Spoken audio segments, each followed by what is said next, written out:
嗱，歐莊間廟斬啊！我哋有一年拜山喺對面廣東道食飯，咪走過嚟買咗個燒鵝咧。而家輪到我啦，攞上飛機啦！啱啱嚟咧，佢話賣晒嘅燒鵝，所以佢哋好有心走去淘金嗰個市場個分店度攞翻嚟。睇下搭完飛機嚟濟南嘅燒鵝，睇下個狀態。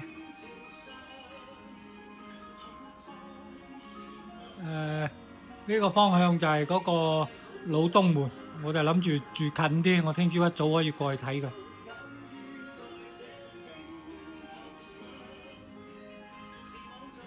拍個特寫先，真係睇下個皮。我要咗個下裝，53蚊一斤，我而家呢度67蚊到。